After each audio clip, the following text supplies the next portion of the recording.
welcome to Tanakh Talk.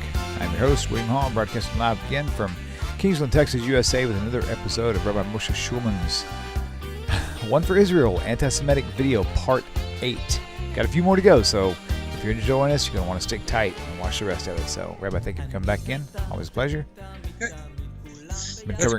Been covering a lot of really important and interesting things. For those of you tuning in for the first time, it's not strictly just about One for Israel, even though the title is for that. It's addressing very anti-Semitic views globally for people, not just One for Israel, but anybody who who's countered the idea of Judaism and the oral Torah and the oral law and tried to prove its invalidity and how bad it is. This show will cover all that. So, right. Rabbi, go right ahead and kick this thing off. The stuff that we used the last time is basically, you find this stuff on basically neo-Nazi sites and stuff like that. Oh, yeah, right. Anti-Semitic sites there are in the world. That's a really good point. Yep. Which puts One for Israel in that group of company. Okay, this time we're going to continue again with things about, remember the whole thing that this particular video was about. The video was like about 18 minutes, but as you've seen, I've already gone a few hours just Certainly. To get this far. Right. Because as it is, that's what makes it difficult is they say things, no context, no everything, so I have to try and find the context, I have to find what it's talking about in order to explain exactly what's going on. Now, this one that we're going to do next, this is number 8. The claim is made that the rabbis have a very negative view of female sexuality. Okay. And Stasi starts off at saying that now, if again, because some people tune in to Tanakh Talk for the first time on random shows, so the claim that you're mentioning now is very valid, and the one that we just did on episode 7, episode 7 of this series was very similar, but even in my opinion, much more dramatic. And you're going to want to have the answers to these things. So if you watch this and you think, wow, I'm glad I watched the show, then you're definitely going to want to go back and watch the others. Go ahead, Rabbi. So let's just, if you listen to the show, you'll see how really ridiculous some of the things are. You might want to see listen to other ridiculous things that they've said and see the answers for them. Absolutely. I mean, the bottom line, what I say is, again, the last one I brought a number of stuff from Dr. Michael Brown, is that those Christians who are sincere, who really want to know the truth, recognize that these are just basically lies, just like the blood libels and the poisoning of the well stuff that was in the Middle Ages. Well, this is pretty much the same stuff nowadays. So this particular section we're talking about here is where they're trying to intimate that rabbis have a negative view about female sexuality. And Anastasia starts off the section by saying, do rabbis consider women to be nymphomaniacs, meaning women who are overly the problem with that is, before I get into the actual thing that she quotes, which is absurd on it, is we talked before where Paul talks about how it's advised that everybody should remain unmarried as he is, but if you have to, okay, so you get married. The view of Christianity towards sexuality, male sexuality, is pretty negative. And towards female sexuality, it's actually barbaric. It's just women have no sexual feelings. Whereas if we look at the Torah in the very beginning, we find that that's actually not the case. I mentioned this before, and mention it again. If you look at Genesis 3:16, when it talks about Chava, when she ate from the tree of knowledge of good and evil, one of the things that she was given came to her is that she would have, of course, have childbirth, which would be difficult. But even more than that is that it says that she would have a desire. She would desire her husband, even though he would rule her. Meaning that the Torah, from the very beginning, when it's talking about the very first woman, introduces an idea which is very, very modern, and that is that women have sexual desires. That not only do they have them, but they're not from the devil or anything like that. There are normal desires that women have. Okay, so in fact, the halacha recognizes it when it talks about intimate relationships with husbands and wives. It actually is restrictive to the man.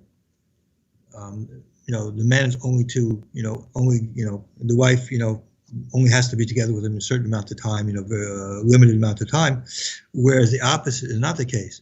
A man has an obligation toward the woman that if she desires intimacy, that he's required to fulfill what her desire is. It's the exact opposite. Judaism has a very normal, or by modern, it was probably a modern view of female sexuality, that sexual desires by women is actually normal. It's not from the devil. It's a normal desire for intimacy that women have, just as men have. It's just men have it differently because of different things. So I want to do that beforehand because it's very important to understand.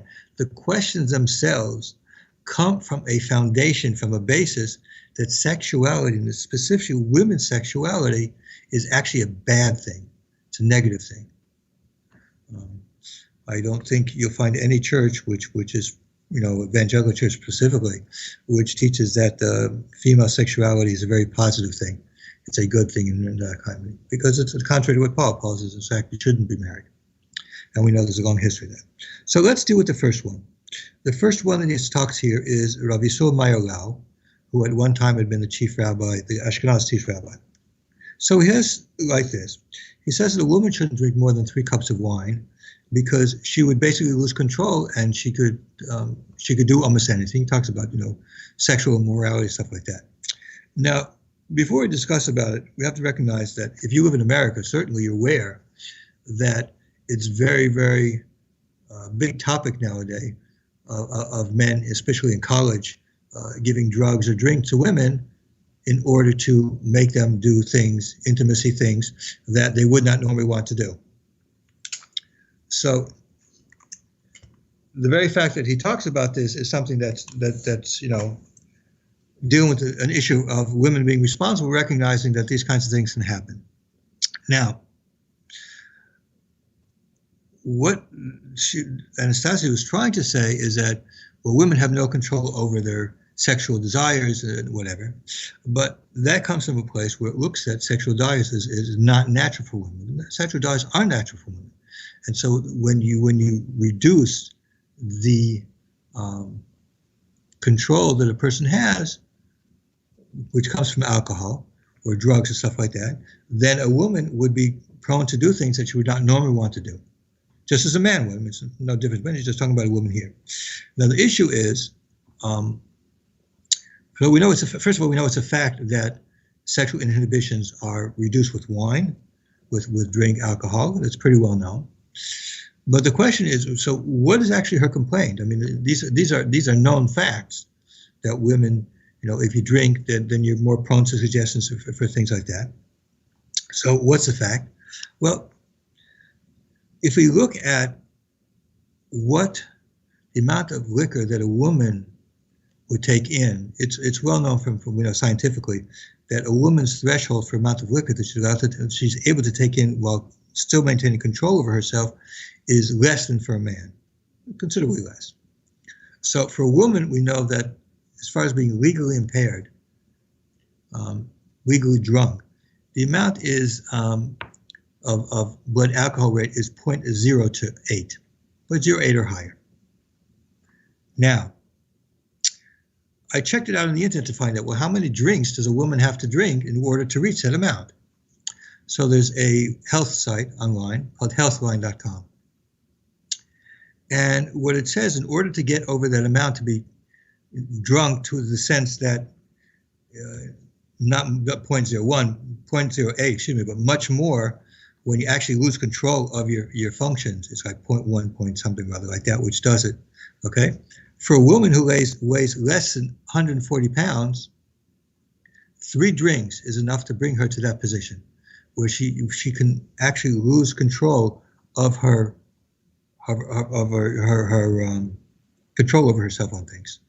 That's that's it. So if a woman of that drinks 4, she's basically plastered. For a woman who's under 200 pounds, over 140 and under 200 pounds, that's 4 drinks. So when Rav Lau says that drinking more than 3 cups of wine can cause a woman to lose inhibitions, he's not making this up on himself. He's actually repeating what we know from health sites. What we know is the the amount of liquor that it would cause a woman that she could become sexually promiscuous even if it's not her intention. Okay, so that amount is very well known. What's interesting to note is that in the New Testament itself, 1 second. In the New Testament itself, we see it talks about not drinking wine. So, for example, let's just look at let's take Ephesians 5.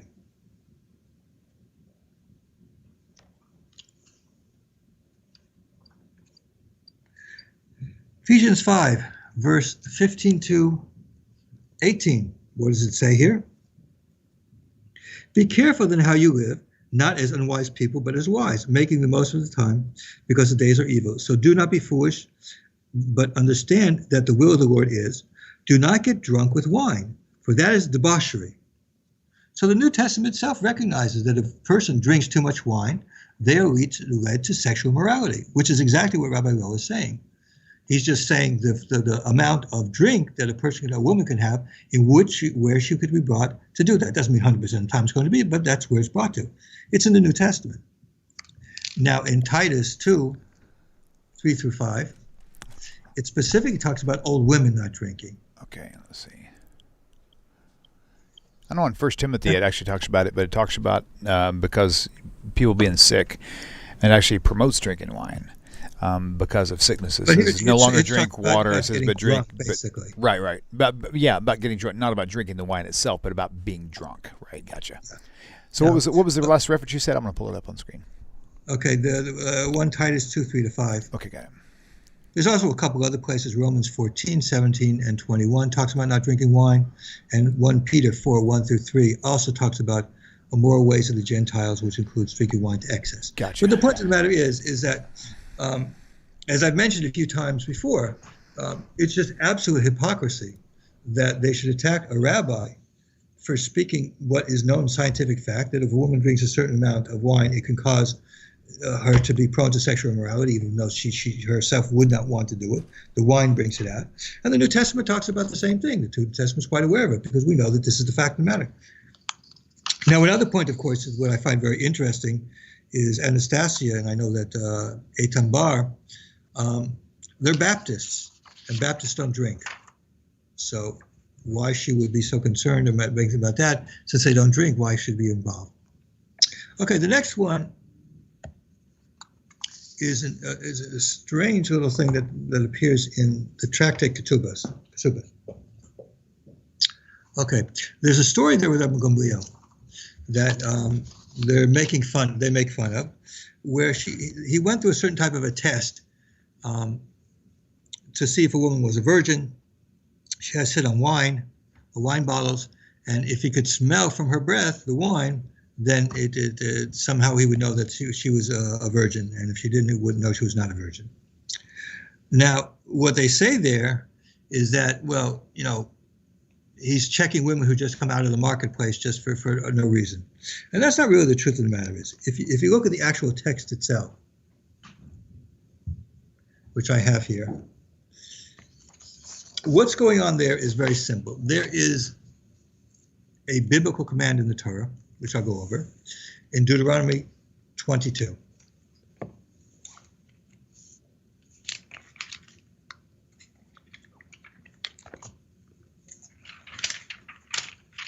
Deuteronomy 22, 13 through 21.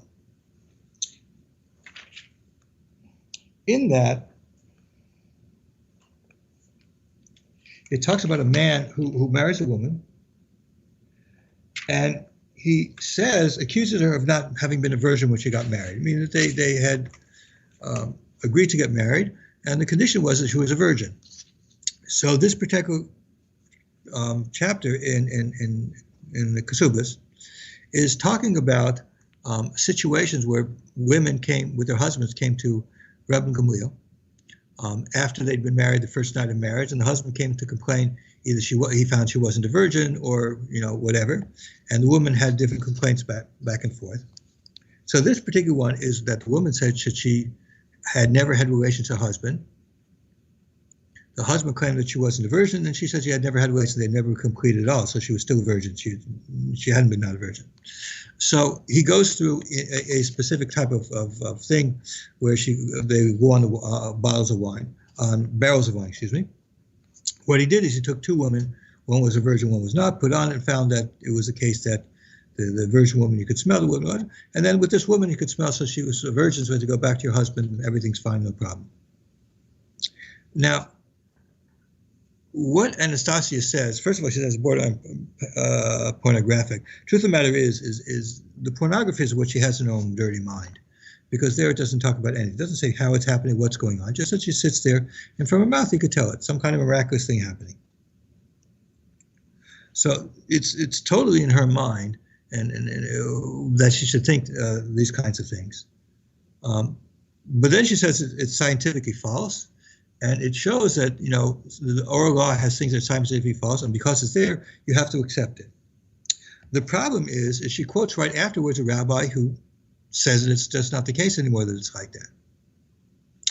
A Rav Aryeh Stern he brings there, and he says that things changed over. He points about that the fact that we know that scientifically many things have changed over time. People are weaker.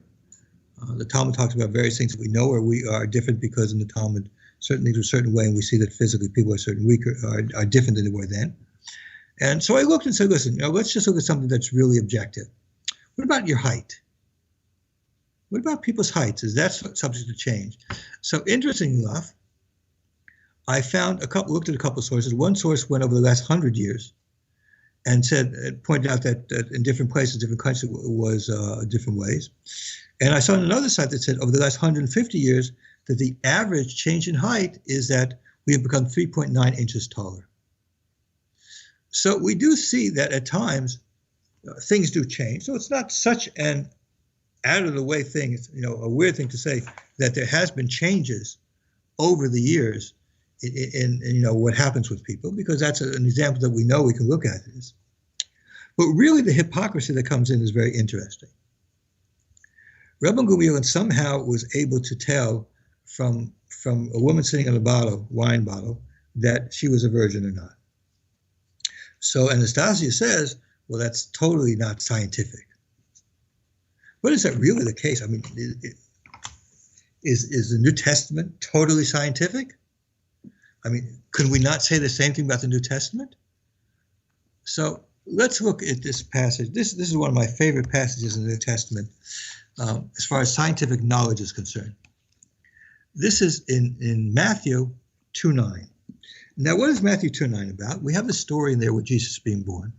And these wise men come from the east, supposedly following a star. They go to Herod, and Herod tells them, go to Bethlehem, all that stuff. So what does verse 9 say? When they had heard the king had just told them to go to Bethlehem. They set out, and there ahead of them went the star that they had seen at its rising. So as they're walking there, they see a star moving in the heavens. And what happens? Let's continue this. Until it stopped over the place where the child was. So, a star, which is many, many, many, many light years away from here, is somehow moving across the star and on that woman. The only thing I could say about that is I would very much like to hear from Anastasia to give me an answer to how it's possible that a star could move like that over a period of an area of a few miles. And you could tell what it was on top of. And we can tell what it was on top of in a few miles. Right. I would like to have that explained to me based on the laws of physics and astrophysics that we know now. How that's actually possible that a star can appear to be 20, 30, 40, 50, or even 100 miles moving at the same time as these people. I'd like to know this, physics for that. And there's even more. One of the most famous miracles of Jesus, it appears in Matthew, Mark, and John, is Jesus walking on water. Well, we all know from scientific knowledge that we know that the reason why a person can't walk on water is because the surface there it allows a person to sink into it and can't walk on it. It's a violation of physics that he walked on water. So are you going to say that didn't happen because that violates the laws of physics? It may be that Gamliel was at least as big a righteous person as Jesus and was able to know through this bizarre way of doing it. And we just can't do it now. We don't know. But certainly, even if it's a case that it happened then not, or even if it's a case that it wasn't true, it doesn't make a difference. who is she to attack something is supposedly being unscientific, when in fact, when stars will move from one place to the next, she can start talking about what the rabbis in science. Okay? Now, the next one is from Rav Etan Baghdadi. And here he talks about the punishment for a woman who was found in adultery, is that she was taken out and being burned. Now, the problem with this is that they give us no context to what this is. But it appears that the context actually is a biblical command. As we know, the punishment for adultery in the Torah is death. And it had been until recently. And I'm sure that Anastasia is not saying that she thinks that such things are allowed. But if we look in the book of Leviticus, chapters 21:9, what it says there is this. It talks about the priests, how they're supposed to be especially holy. And it says, if the daughter of a Kohen, of a priest, will be desecrated through adultery, she desecrates her father, she shall be consumed in fire. There's a specific command in the Torah, in Leviticus 21, that a daughter of a priest who commits adultery is supposed to be burned in a fire. So it's not this Rav Baghdadi. If she has a complaint, I guess her complaint should probably be with the Torah, with Hashem, because Hashem said that that's what the punishment was supposed to be for this daughter of a Kohen. Now, he also says something about being reincarnated in a cow, that's a punishment for a woman who commits adultery. I've never seen the source of it. There may be some source somewhere. I've never seen of it. But let me ask you a question. What's worse, being reincarnated in a cow, or what it says in the book of Revelations 21:8? Now, let me read what it says in 21:8.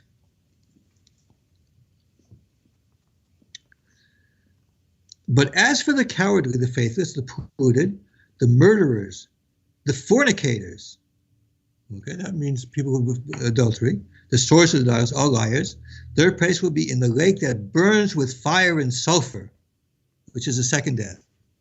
What's it saying?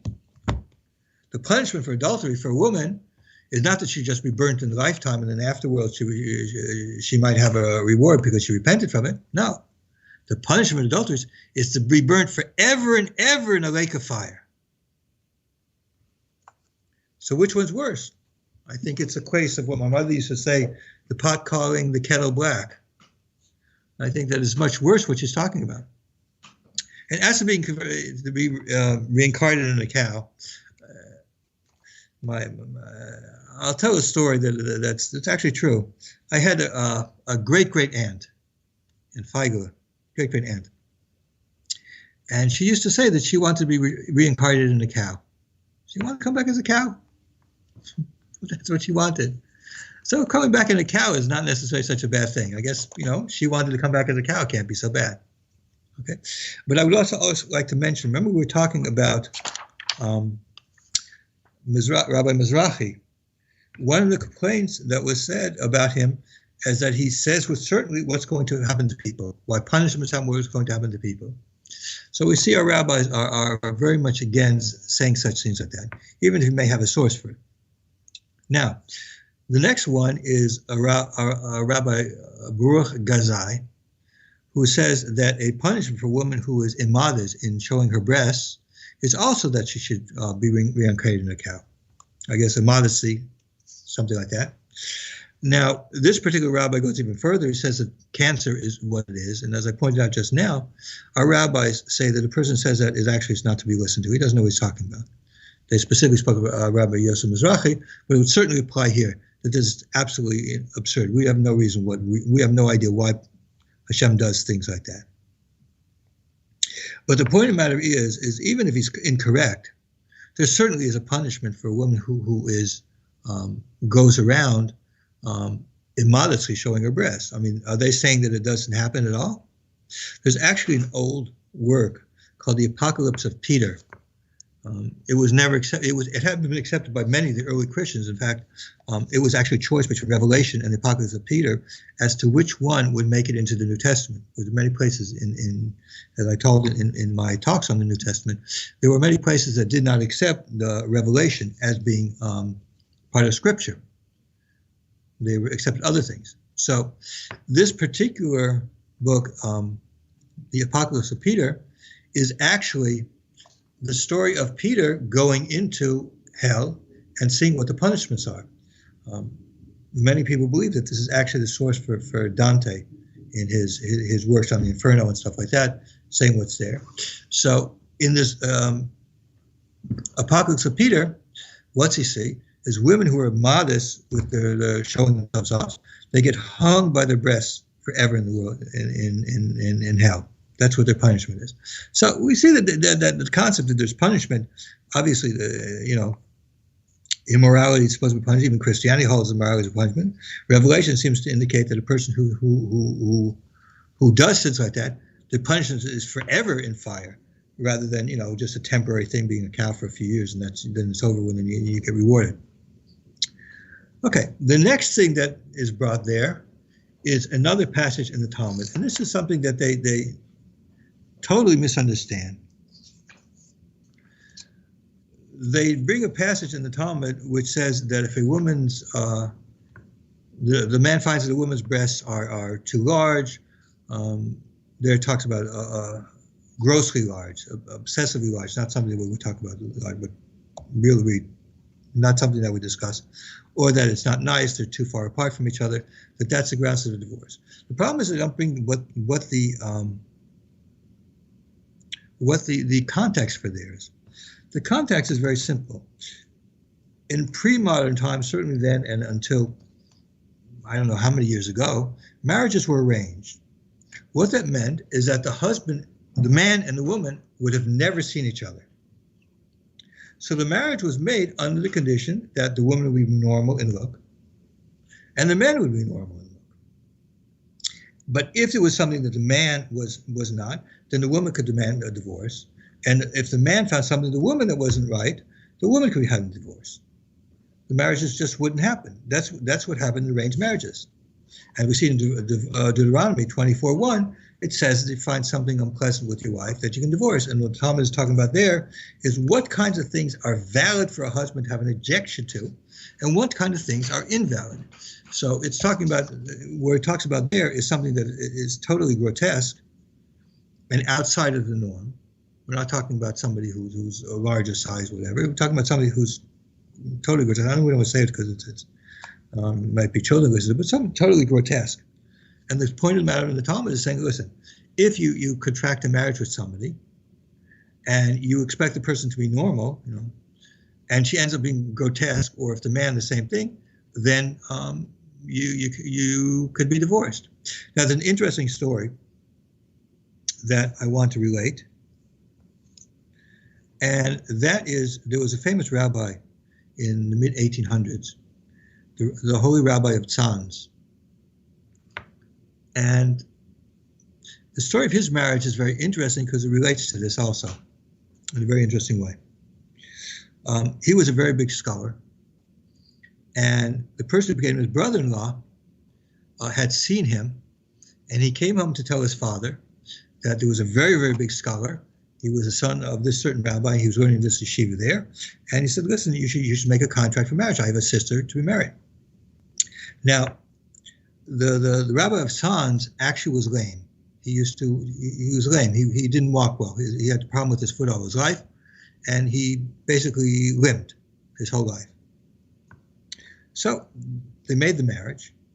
And the to-be father-in-law was a very big scholar also himself, didn't know. So when Reb Chaim of Tzanz came to that city to get married, the mother-in-law saw what he looked like, that he was limping. And said, absolutely not. We can't have a marriage like that. Absolutely not. It was very angry at his son-in-law. So the marriage was supposed to go off. So the Tzanz said that, let me speak to the woman to whom I'm engaged. So he went and spoke to her, and he said, listen, he showed her a mirror and asked her to look in the mirror. In the mirror, he saw that she was limping. So the sons have told her, listen, it was supposed to be you who was limping, but I took it upon myself that I should have it instead of you. And they went out with the marriage.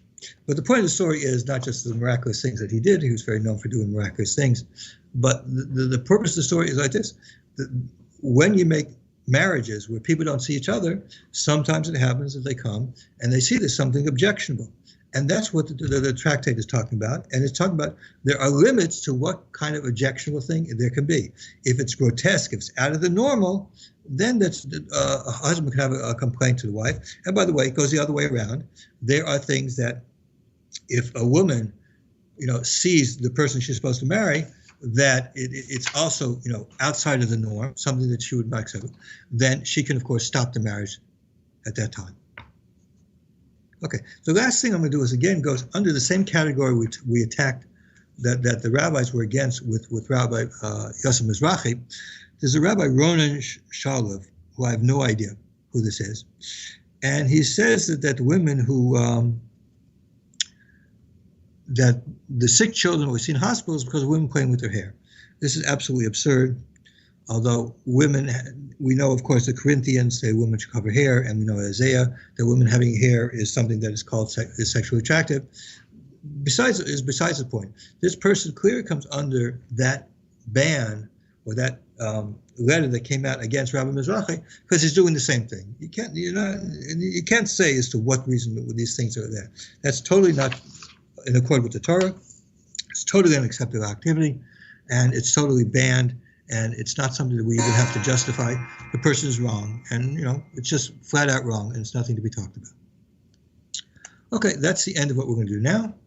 And the next time we're going to go into some more stuff. But we've dealt with all of these issues now, and hope to see you the next time. Okay, sounds good. Rabbi, thank you for your time. And we'll, Shem Alum, we'll see you same time, same place next week. And yep, very good. So if you guys like the videos, be sure to share them with your friends, share them on YouTube, on Facebook, and let everybody else know. I mean, there's a lot of stuff going on with the kind of missionaries, in Israel, trying to take the place of God TV and all this other stuff. So anything you guys can do to help join the force to prevent this nonsense is going to be really helpful. So, okay, Rabbi, have a great week, and we'll see you guys. See y'all soon. Same. Okay, shalom, shalom.